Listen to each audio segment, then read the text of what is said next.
Me friends and ఫ్యామిలీతో సరదాగా బయటకు వెళ్ళటానికి కారు లేదా అయితే వెంటనే ఈ నెంబర్కి కాల్ చేయండి.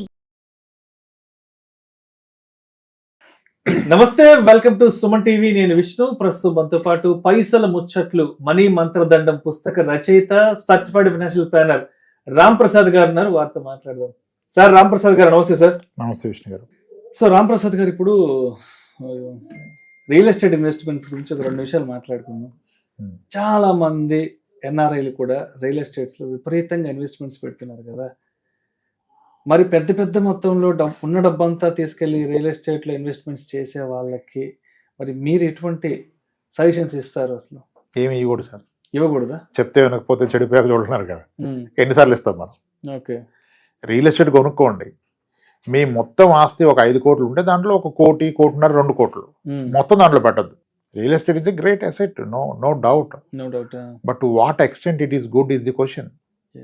మీకున్న మొత్తం అక్కడ పెట్టద్దు. జనాలు ఉన్న మొత్తం కాదు, రాబోయే జీతాలు కూడా దాంట్లో పెడేస్తున్నారు.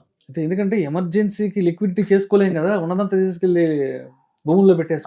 ఉన్నదంతా కాదు, ఇప్పుడు ఉన్న ఫ్లాట్ మీద టాప్అప్ లోన్ తీసుకొని ప్లాట్ కొంటారు. అంటే ఉన్నది కదా నేను పెట్టింది, రాబోయేది ఉన్నదాని మీద లోన్ తీసుకొని పెడుతున్నారు. ఇప్పుడు తీరా కొన్నాం కదా, కొనేవాడు లేడు, అమ్ముడు పోదు. నువ్వు ఒక రేట్ చెప్తావు, అది నువ్వే చెప్పుకున్నావు. ఎవడంటే అక్కడ నీ రేటు వినేవాడు ఎవడున్నాడు అక్కడ?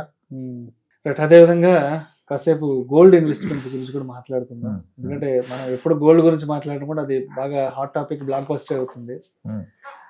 సరే, ఇప్పుడు గోల్డ్ లో ఇన్వెస్ట్మెంట్ చెయ్యాలి అని ఒక ఆలోచన వచ్చినప్పుడు ఆభరణాలు కొని తీసి పెట్టుకోవడం బెటరా, లేదంటే 24 క్యారెట్స్ కొనుక్కోవడం బెటరా, లేదంటే గోల్డ్ ETF లో తీసుకోవడం బెటరా, లేదంటే గోల్డ్ మ్యూచువల్ ఫండ్స్ కొనుక్కోవడం బెటరా, లేదంటే డిజిటల్ గోల్డ్ కొనుక్కోవడం బెటరా?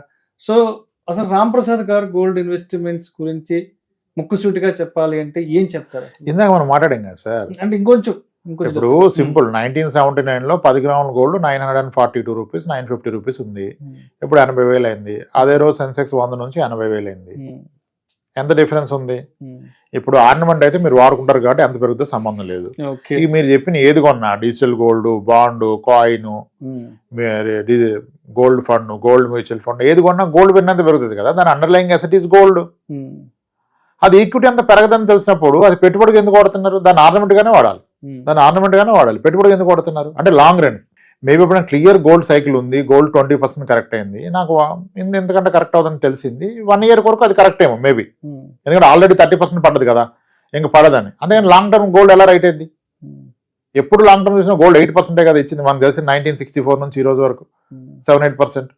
ఇదే అందుకే ఈ డైవర్సిఫికేషన్ మనం చేయకూడదు అంట. ఇప్పుడు మల్టీ అసెట్ ఫండ్స్ లో గోల్డ్ కొన్నారు. ఎప్పుడు కొన్నారు? గోల్డ్ రైట్ ప్రైస్ లో కొన్నారు, రైట్ ప్రైస్ లో అమ్మేస్తున్నారు. ఎందుకంటే fund manager there is a lot of analysis, big team, వాళ్ళు అనాలిసిస్ చేసి పెడతారు. సో మీరు గోల్డ్ కొనాలా, సిల్వర్ కొనాలా, రియల్ ఎస్టేట్ కొనాలా, ఎంత కొనాలనేది మనకంటే బెటర్గా ఫండ్ మేనేజర్ తెలుసు. కాబట్టి మీరు multi asset, dynamic asset allocation లాంటి ఫండ్స్ కొనుక్కోండి. వాటిలో ఇవన్నీ వాళ్ళే చేస్తారు కదా, మీరు చేయాల్సిన అవసరం లేదు కదా.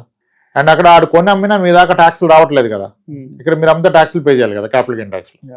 ఇంకో 2 నిమిషాలు మోస్ట్ అంటే రామ్ ప్రసాద్ గారు ఎక్కువగా మాట్లాడిన ఇంకో టాపిక్ ఏంటంటే దాని గురించి కూడా ఒక 2-3 నిమిషాలు మాట్లాడాలి. ఇష్టం ఆడుకోండి. సొంత ఇల్లు కొనుక్కోవాలా, రెంట్ ఇంట్లో ఉండాలా, ఏది ఎవరికి సూట్ అవ్వద్దు అన్న దాని గురించి కొంచెం స్ట్రైట్ గా చెప్పేసేయండి. ఎవరికి ఏది బెటర్ అంతే. ఎవరికి ఏది బెస్ట్ వాళ్ళు తెలుసుకుంటారు సార్. ఇల్లు కొనడం తప్పు, ఇన్వెస్ట్ చేయండి అనేది తప్పు.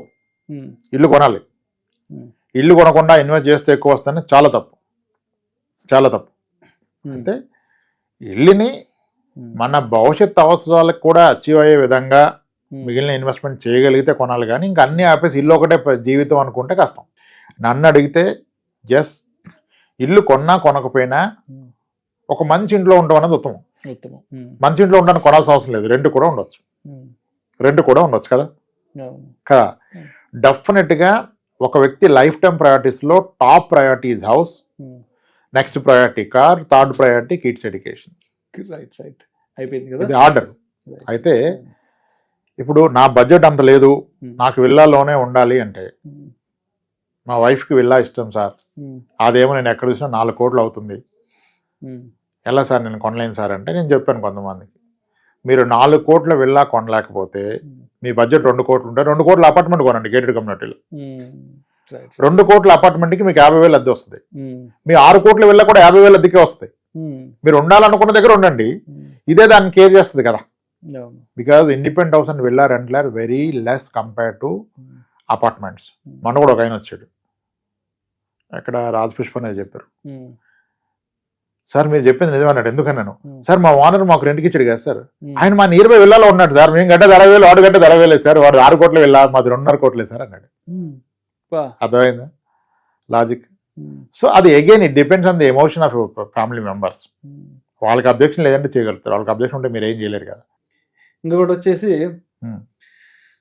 ఏదైనా ఖాళీగా ఉన్న స్థలం కొనడం మంచిదా, లేదంటే వ్యవసాయ భూమి కొనిపెట్టుకోవడం మంచిదా? అంటే మనకి ల్యాండ్ మీద చాలా మందికి అఫెక్షన్, మమకారం ఉంటుంది కదా. మనకు ఒక ఊర్లో ఒక 2 ఎకరాలు ఉంటే మంచిదో, లేదంటే మనం ఉన్న టౌన్ లో మనకు ఒక ఖాళీ జాగా ఉంటే మంచిది అన్న ఇలాంటి డైనమాలో ఉంటారు కదా, మరి వాళ్ళకేం చెప్తారు? Real estate has to be for consumption, not as investment. యాక్చువల్గా నా పర్సనల్ ఒపీనియన్, మీరు స్థలం కొంటే దాంట్లో షాపింగ్ కాంప్లెక్స్ కట్టే ఐడియా ఉంది నాకు, నేను అక్కడ ఇల్లు కడతానంటే స్థలం కొనుక్కోండి.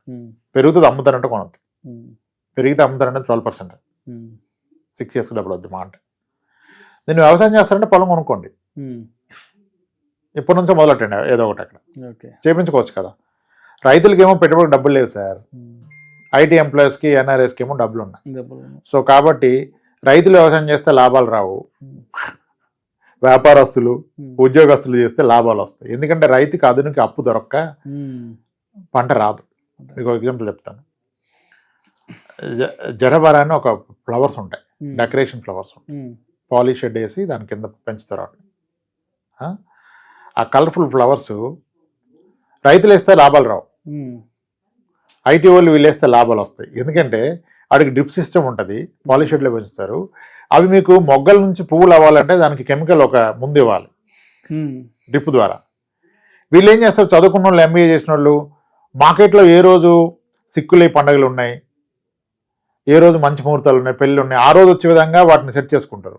ఫార్మర్స్ ఏం చేస్తారు, డబ్బులు లేక ప్రతిరోజు కోసుకుని మార్కెట్కి వచ్చేస్తారు ఆయన ఆ మొగ్గల్ని పువ్వులు చేసి ప్రతిరోజు వేసుకుని వస్తే ఒకరోజు రూపాయి వస్తుంది, ఒకరోజు 10 రూపాయలు వస్తుంది, ఒకరోజు లేవు కొండం.